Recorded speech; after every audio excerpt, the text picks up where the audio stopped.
We could now perhaps give a warm welcome to Sir Steve to the stage, and so we can welcome him. Welcome. Watching that video, of course, what memories do you have of that time? Does it seem just like yesterday?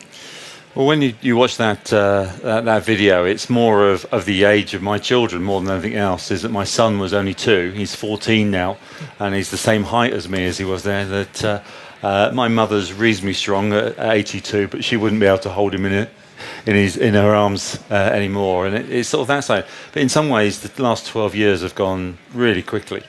I suppose the build-up to London 2012 and still living the dream of the Olympics, but in a slightly different way. It seems to have gone really quickly. But it's sort of seeing the pictures of how young the family are. Is that my eldest was 9, she's now nearly 22, and that are following a sort of sporting career in her own right, but not quite the same as my wife and myself. Now, you were involved in the bid for London 2012 a long, long time ago now. I mean, what did you think of the Olympics this year? Well, the Games itself was absolutely magical, fantastic. I had very high expectations of what I was expecting for the Games, and it overachieved on what I thought it was doing. But you're exactly right that when I came retired from Sydney, within 4 or 5 weeks, I was on the bid team for trying to bring the Games here to London. And so sort of going from an athlete almost sort of to a bid winning team, and then into a delivery process for the last 7 years. And so it's sort of the Olympics is following it right the way through. When the cauldron went out at the Paralympics, is that it sort of suddenly hit me that instead of retiring, where somebody like Seb Coe of managing the whole process in the last few years, is that when he retired as athlete, he went into politics and went in business and done lots of different things. Is that my sort of career went from being an athlete to be involved in bringing the Games to the country, and then the delivery side of it. And when that cauldron went out, it sort of think, well, what am I going to do now? It was quite a big hole in some ways, and still sort of struggling with it in some ways, of thinking, well, what am I going to do next? Rio, I think, is going to be a fantastic Games, but it's not going to be quite the same as trying to bring the Games to your own country and the delivery in your own country. Quite scary times from that point of view. Now, during the Olympic Games, what was your favourite moment? I think internally within my own sport, it's got to be Catherine Granger.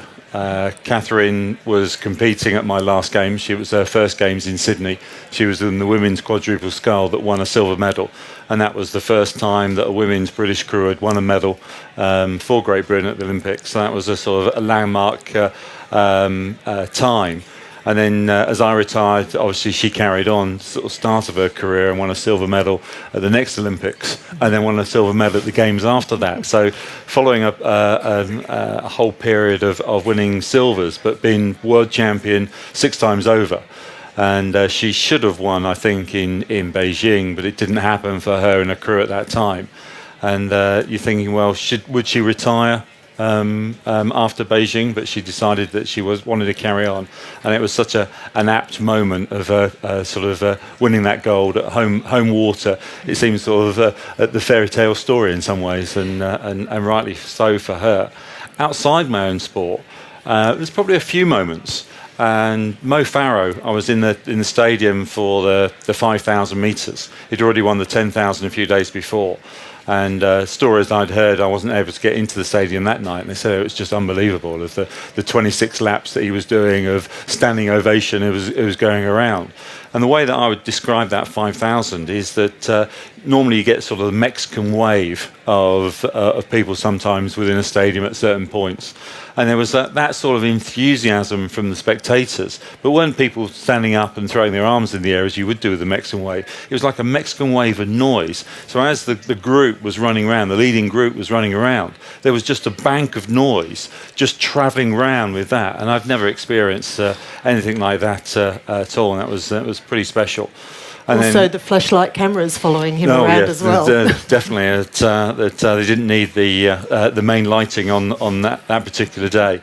but then also at the Paralympics, which I just thought was an amazing event as well. But I was in the stadium for David Weir winning the 800, the third of his 4 golds, and also Johnny Peacock, who was doing the 100 metres. And in recent years in athletics, they've had a process of not having full starts. Is that anybody does a full start, they get disqualified. So they have what they call faulty starts, especially for the Paralympians as well, is that when they balance themselves on the blocks, sometimes it's really quite difficult for them to balance themselves at the right point. And there'd been a number of faulty starts. They ended up being 4, and it was Johnny that had the last full start, long time before the roll call and the gun going off. So there was no worries about it being a disqualification. But at that point, sort of 90% of the crowd started chanting his name, Peacock, Peacock, Peacock. And I just thought of how excited I felt, and the goose pimples on my arms, the hairs on the back of my neck, thinking, how can this guy then compose himself to get the best performance that he needs to do to try and win this gold medal?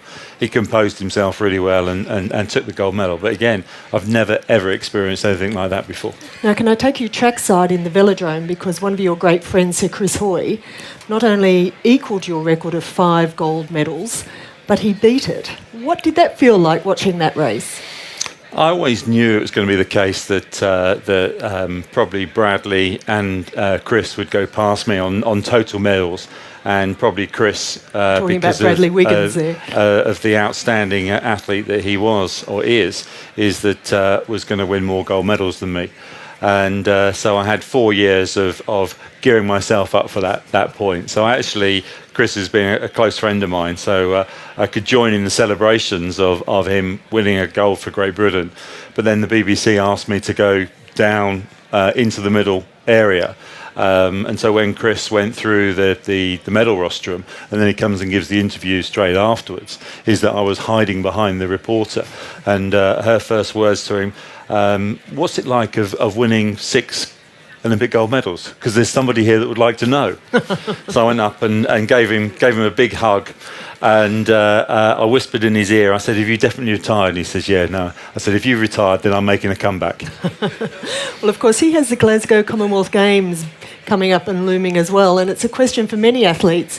Do they retire on the back of a great success at a home games, or do they perhaps milk that success and try and continue on and make some commercial opportunities out of it? What would be your advice to those athletes? It's really difficult of that retirement of when you actually stop, and it's really difficult of sort of pinpointing a point.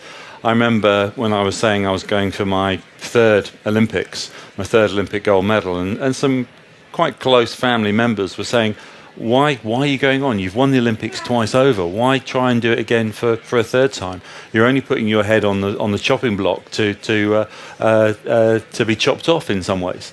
But the thing is, if you still got the ambition, you still got the focus, you still want to try and achieve something, it's not, yes, it is about trying to win Olympic gold medals. It is trying to be the best, but it's also putting yourself through the boundaries. And I felt I could go faster as an athlete. I felt I could achieve more, and so I was spurred on to carry on. But if you don't try, you don't know. So people saying, "Oh, it's nice to stop at the top," but where's the top? I think Chris is capable. He's got the ability. If he keeps training and has got the motivation, the hunger, I think in 4 years he's got a great chance of winning more gold medals. But it's difficult for me to say, has he got that hunger? Now, I know that he wants to compete in the Commonwealth Games, that being a Scot and the Commonwealth Games being in Scotland, it's a great target for him. And actually, if he gets there and he does compete, then you're only sort of 2 years away from the next Olympics, and that may be too close to ignore. So where at the moment he's saying, no, definitely not. And he's still not fully convinced that he's going to do the Commonwealth Games. But if he does do the Commonwealth Games, I can see him probably doing another Olympics as well. Just reflecting on the Olympic Games, when you ran into the Olympic Stadium with the torch for the opening ceremony, can you describe what was going through your head, what that moment felt like? Obviously very, very special, and that I was involved with the BBC with the pre-show before the opening ceremony. And then as the opening ceremony started, I was able to watch the first 5-10 minutes of it before then I was taken off backstage and getting ready for the sequences that were happening for the opening process of the torch. Now, I'm not sure if I'm allowed to say, but I will, is that the bit with David Beckham and the speedboat coming in, that was actually a pre-record. That was only about an hour before the coming into the stadium. We had one take of it because all the fireworks going off as the boat came in, that was only charged for one time. So if it went wrong from that point of view, there was no sort of going back at it. And people said, "Oh, you look so fresh when you came into the stadium," because as the torches were lit from the boat, and then I sort of went off the pontoon, up the steps, and then sort of being seen to run into the distance towards the stadium. That's where there was a cut. And then it was about an hour later where it started from just outside the stadium, running through the construction workers, all the construction workers that were involved in building the stadium, into the opening ceremony. And to be then part of 80,000 there, and I don't know how many millions or billions around the world that was watching it, is that a very, very, very special moment, being the last Olympian to carry the torch. And some people think that I should have been the last one and actually lighting the cauldron. What do you think about that? Well, there were a few people that are saying that you still got your opportunity, because as you come into the stadium, you don't have to pass that torch on. Just run for it and go and light the cauldron from that point of view. And it did cross my mind, but no, it was a great moment in some ways of passing on the baton to the next generation. And that's what our bid was all about in some ways, of enhancing other people to have a better situation that we did as we were coming through athletes. So I thought it was a very apt part of handing that baton over. During the London Olympics, there was some enormous success by Team GB female athletes, and particularly in rowing, winning gold medals in a sport that they hadn't achieved that level before. And also your home club, Leander Club, has just appointed the first female captain of the club, listen to this, in 194 years of its history. So do you think that this has some correlation with the Olympics, that females have had a stage now that they haven't had before, and that people are perhaps putting them up on a platform? I think that sort of traditionally within rowing is that women were introduced into Olympics in '76. So that was it was before my time, but relatively a little bit further back than. So relatively, their history hasn't been as long as the men, but that's no excuse of not being recognised in some ways. Debbie Flood, who's now the captain at Leander, for rightly so, she's a double Olympic medalist in her own right. Very passionate about the sport, very much about of driving the next generation on, and that's what Leander's all about nowadays. Is actually of finding new athletes, finding athletes that have the potential, and taking them up to national team, for the national team to hopefully take them on to win medals. My wife rowed internationally, my girlfriend before that rowed internationally, and that we've been waiting for a very long time for that elusive gold medal to come along. And with London bus processes, you wait a very long time, and then three come along at the same time. So that was very special to be part of that. We should have won a gold medal 4 years before within women's rowing, but I think it was worth the wait for having three this time around, and to do it on the home water again was pretty special. But we do have in the country, and I think most countries struggle in the same way, is there are a lot of girls once they leave secondary school of drop away from sport. There is a high percentage of men as well, but more within women. And I think the success that we've had this year with all our women from a whole cross of different sports is hopefully that's going to motivate young girls and thinking, well, perhaps it is pretty cool to do sport at a high level and take it through to another process.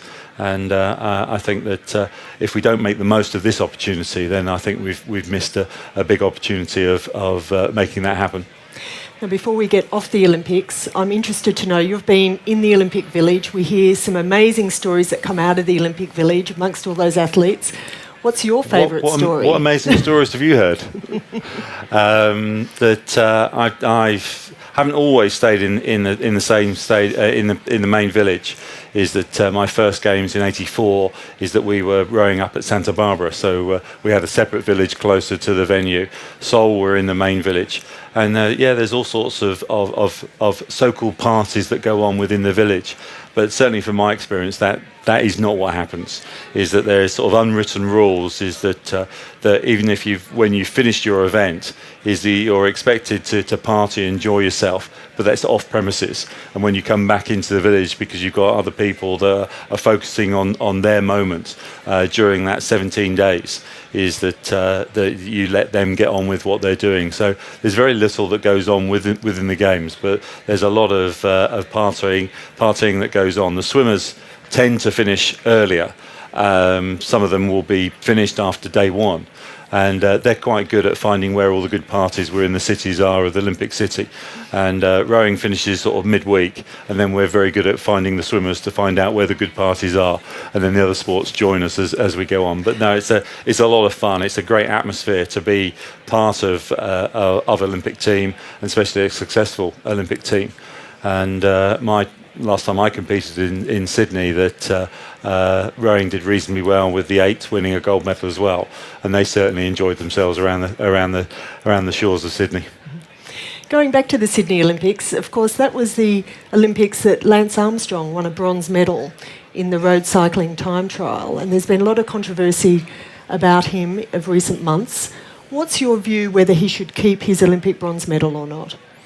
Well, the evidence seems to be very strong that he wasn't doing the right things. He was cheating, and that my views are have got to be very, very strict. It's not just about him and his human rights or any drug cheat along those sort of lines. It's the message that we're giving out to our youth. Is that if it's not a strong message, then there becomes this grey area, and there isn't one person that I've spoken to about Lance Armstrong that are surprised of the allegations that have been coming out. Lance himself is still denying the process, but when there's so many different people from all sorts of different parts of his career that are coming out with the evidence that they are, it looks very likely that he wasn't doing things by the book. He's had his Tour de France victories taken away from him, so in some ways is that maybe that his Olympic medal should go as well. But then he was coming from an era where cycling may have not been as clean as it should have been. So of just penalising one person, that's why in the Tour de France is that they haven't allocated whoever came second into first of taking his title row, because they're not convinced of the people around him were doing things by the book as well. So it becomes a very difficult process. And how far do you go back, though? Because, of course, that is past the 8-year statute of limitations. Where do you draw the line, especially, say, with the East Germans and during their drug taking in the 1970s? Yeah, there's obviously the demise of especially East Germany. There was a lot of evidence coming out of the doping that was going in with their country. And I think in some ways that you have to draw a line at some stage. And the IOC rules of 8 years, 2 Olympics of you not competing at seems probably fair. So in hindsight of what Lance was supposed to be doing, of saying okay, that seems to be proven that you weren't doing things by the book, but there's not much we can change at that stage. Taking his medal away from him is not really going to make that much difference within the regime of the Eastern Bloc countries. And I think in some sports it was going further than the Eastern Bloc countries as well. Is that what we've got to be focusing on is not what happened 12 years plus, is more what's going to happen in 4 years' time, and making sure that the sport that we have is cleaner than it's ever done before. And I would like to be more resources of going into to catching people of not doing things the right way than worrying about too much of what happened in the past. At the very start of the interview, you were talking about what do you do now that you're retired from the Olympic bid and helping to prepare the Olympic Games. Can you tell me what you are doing? Oh, lots of different things. There's a sort of not the sort of the bigger picture of something like the Olympics of bidding, delivering, or competing at myself. Working on a project at the moment up in Chester called the Redgrave Institute, and that's a sort of a bigger sports idea of focusing on an elite athletes and a higher grade of athletes, but within the educational system, and but also getting the community involved as well, and that's coming together very nicely. And all sorts of different things. I'm a trustee of Comic Relief, so very much involved in charity, as well as still president of British Rowing, and also that more of the technology areas as well. So I've got an app, Sir Steve Redgrave's River Adventures is a sort of a new sort of dimension for me to go in, and but it's quite fun. I like video games. My son tends to be better at them than I am. I think they're sort of you get to a certain age, technically wise, that I think the age of 30 plus is that there's something that comes over and sort of bars you for doing well at things like that. So my son tends to do better at video games than me, but I think it's quite cool of having your own app. This might be an appropriate moment to have a short clip and show you what the app looks like, because it's quite exciting. Your favourite feature of that app, the piranha at the end? I quite like the piranhas at the end, that they only make appearance right at the end levels. There's 2 levels there. There's 5 areas on each level. So with the free app side of it, there's 10 gold medals that can be given out. You get those gold chunks that you saw, the gold nuggets. If you collect all them, you get a gold medal. If you only collect a few of them, you'll get a silver medal with a percentage of what you've gained of those. And if you can complete the whole level without crashing or making any mistakes and not missing any of the gold chunks, you'll get a gold star. And I've been able to get gold stars on all of the first level and 3 of the last. I can't get the 2 golds on the first and the last of the second level of it. But when you get onto the last level, is the last bit, you can see some bubbles coming out of the water, and you're thinking, I know there's piranhas in there, but you just still can't avoid them. What do you say to parents who are trying to get their kids perhaps not playing computer games and being more active, yet you're involved in a computer game? I think that they shouldn't be playing computer games, apart from mine.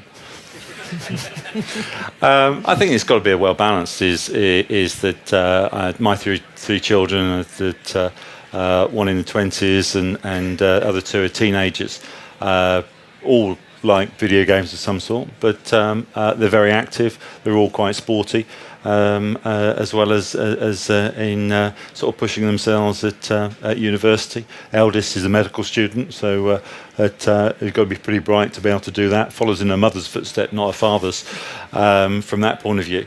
But I think life has got to be well balanced. You can't ban anybody from not doing something, but it's got to be in moderation.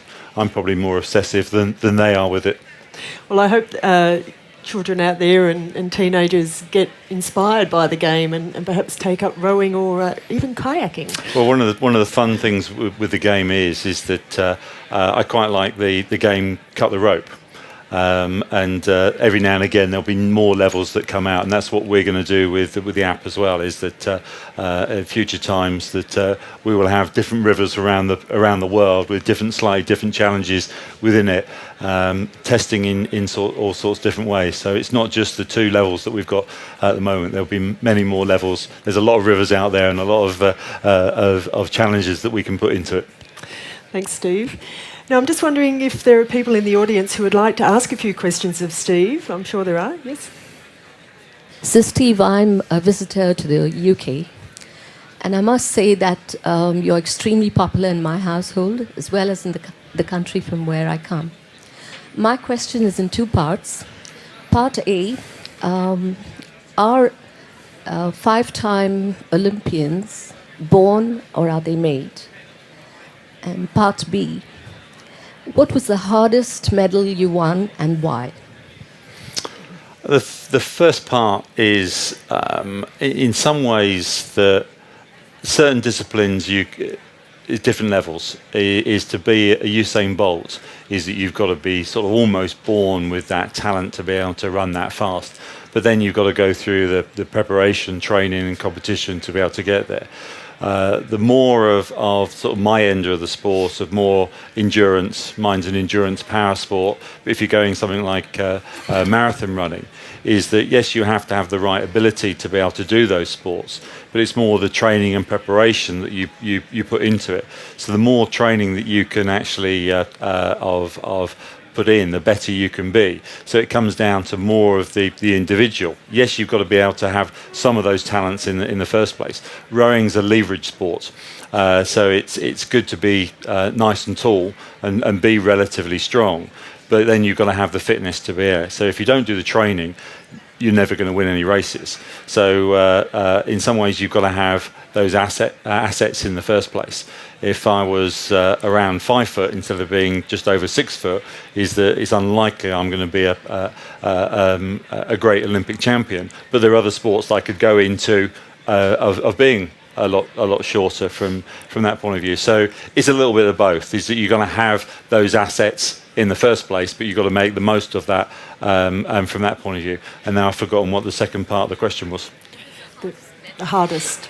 The hardest thing is to for 16 years from winning my first one to the last one, there are all sorts of issues that get thrown in the way, and it becomes more of mental strength of getting through those times than the physical side of it.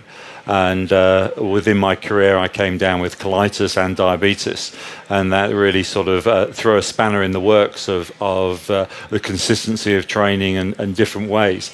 But in some ways, if you want to be good at something, it's about of overcoming the issues that are put in your path, and that becomes more of the battle in some ways. So actually, when you get to the Olympics, is it the person that's done the most training that wins the gold medals, or is it the person that's done a lot of training but has mental strength over the other people? It becomes more of a belief in some ways, and the more that you can pair, train, and get ready, is that of conditioning yourselves to be able to win that race, the more likely that's going to happen. It's not always a guarantee, but it's not always easy of following that path. But again, if you want to be great at something, the more you put into it, the more likely that you're going to get more out of it. I should mention there that Steve, actually, correct me if I'm wrong, but you were quite accomplished at both sides of the boat. I was the first Olympic athlete to win a gold medal on either side of the boat.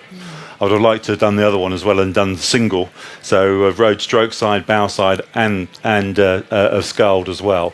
But I never got selected in a sculling boat. Hi, I'm Zorana Holmes, and I'm sent by Malaysian rowing community. They've been talking about your app for days on Facebook, and finally managed to send me here. You are a huge inspiration to them, and the question that they want me to ask you is, rowing is a very young sport in Malaysia. It only started taking off in the 90s. How do you make it socially inclusive, and how do you inspire people to get better and keep going? Well, rowing here in the UK has been going around for hundreds of years. And it's very difficult to be all-inclusive because you need a lake or a river that's rowable, and that tends to be the limiting factor. With all the success that the 9 medals that we had in the London Olympics, is that there's so many people that want to try the sport. And then this autumn has been a very wet autumn, so our rivers have all been in flood, so there's plenty of water, but water that you can't row on at the moment. And so teaching people is pretty difficult from that point of view. And I suppose that's one of the restrictions that we have around the world. One of the things that the FISA, the international governing body, are doing all the time is promoting the sports in more and more countries and building their levels up. Things like the Asian Games, the Pan-American Games, and those type of events are really good. It would be great if we could still have rowing in the Commonwealth Games. Well, good from one point of view, from a promotional point of view and getting more countries involved. The only downside that I have on that is I'm reigning Commonwealth champion in the single sculls, the coxed pairs and coxed fours. So if they introduce rowing back into the Commonwealth Games, I won't have any titles left. All my titles have gone apart from those. But no, I think that would be still a very good process. that there tends to be a lot of events around within Europe. It tends to be more a European-based sport than anywhere else, and we do need to be widening our areas from that. As I say, the international body are doing a fair amount, but I think that a lot of my generation and some that are coming to the end of their career as well. I was in Sri Lanka a couple of weeks ago, and I was giving the prize out to a young girl of a charity that I was involved in, and from around the tsunami hit 8 years ago. And the hotel that I stayed at, as I walked in, the manager came out to me and he says, "Well, what is it about Sri Lanka and rowers?" And I said, "Well, what do you mean?" And Mahe Drysdale, who's the Olympic single sculls champion, was there the week before I was, and he was actually doing some rowing education and coaching with the rowing club. I didn't even know that Sri Lanka rowed. And they've got 7 clubs there, so 6 of them schools and 1 club. So it is a growing sport, and so it's something that we need to be pushing all the time. I may have had a little bit to do with that, but it's something that we've really got to make sure that we're maintaining and getting the level up. India have rowed for many, many years, but actually stopped coming to the World Championships a few years ago because they focused more on the Asian Games because it helped their process of getting to a higher level. They still try and compete at the Olympics, but the World Championships isn't their event at the moment, and we may have to look about that, of how we cope from that. We need to embrace more countries. We want to have more people doing the sport, and so the wider we can put the net, the better our sport's going to be. Okay. The gentleman in the back there.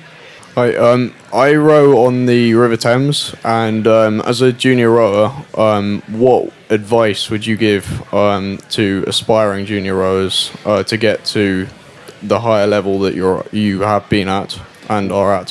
Which part of the Thames? Barnes. So right. yeah, okay. So the Emmanuel tideway. School. Right. We have a very good schools process in this country. Our overall system is probably better than most other countries. If you come from North America, there tends to be quite a lot of college rowing, but not many schools or clubs. Where in the UK you can sort of equally split it into 3 chunks. You've got schools, you've got clubs, and you've got universities. And there's a structure of racing. Almost every weekend there are a number of races that you can be involved in. Rowing is very much a racing sport, so that you get used to being in that structure. And as a junior, if you're showing some talent and put your name forward to try and get to the Junior World Championships, is that then there'll be a series of assessments along the year's path, and hopefully by the end of the school year that you'll be invited to the final trials and to be able to make the team. When I was coming out of juniors, I stepped straight from the junior team straight into the senior team, and there are a few athletes that have done that, but it's become harder and harder. And the under-23s were an area when they were just started worldwide when I was coming out of the juniors, and the under-23s were a little bit of a joke in some ways. Is that if you couldn't make the senior team straight away, is that the under-23s was sort of the best of the next level you could get to, and you were unlikely to make the senior team from that. But then Great Britain wasn't a dominating force within the sport of rowing at that time, and it was relatively easy to step into the senior team. Now that almost all of our boats that get selected for World Championships and Olympic Games, it's really difficult to go straight from juniors into the senior program. So the under-23s are now a very good base of I suppose most people start rowing when they're 13, 14, sort of 16, 17, 18 are sort of the junior age of showing promise. And then of if you're going to go on to further education, of choosing a university that have got quite a database of past history within the sport is always a good way to go. There's some good universities, not just in this country, but around the world that people are going to. But if it's the national team that you want to make, and if you pick more of a northern university or go off to the States to university, in years 1 and 2, of your course may be very good. If you want to make the next Olympics of years 3 and 4, you need to be around the team and being part of that. So if you're out in America or at one of the colleges that is not easily accessible to the national team, you're going to find it very difficult to make the team. I think he wants to win an Olympic gold medal, Steve. I don't think he wants to make the national team. Well, you've got to make the national team to start with. If you make the national team, then you've got a chance of winning medals. So under-23s, strong university, and you will be monitored. You will be there's scouts from the national team looking at all the promise, as well as we're sort of scouting out. I started a program called the Sporting Giants 5 years ago. And from that program, we were looking for women over 5'11" and men over 6'3". And Helen Glover famously came through that program, and she was the first gold medal of Great Britain. And from that, there was a lot of publicity around the games. Is that we've had over 1,000 people in the last few months within British rowing or written to British rowing saying, "I'm the right size. I want to win a gold medal in 4 years' time." That Helen's done it, why can't I? So the possibilities out there. Rowing is going through the scanning process of all those applications, and they will be monitored very closely to see if they have got what it takes. It's not always about the size and the levers. It's a good help, but there are other assets that you've got to be able to have as well. So they'll be assessed and see if they can make it. I think it's quite tough to make the British team now from when I came through, because, as I said before, it was relatively easy to make the senior team, but then it was difficult to get results. If you make the senior team, you've got a great chance of winning World Championship medals, if not Olympic gold medals. Now, on that note, you've given us a lot to think about and a lot to ponder, and perhaps a new career for yourself. And I'd just like to thank you very much for giving us your time here at the Apple Store in Regent Street. And it's been a delight. Thank you very much. Thank you. Thank you.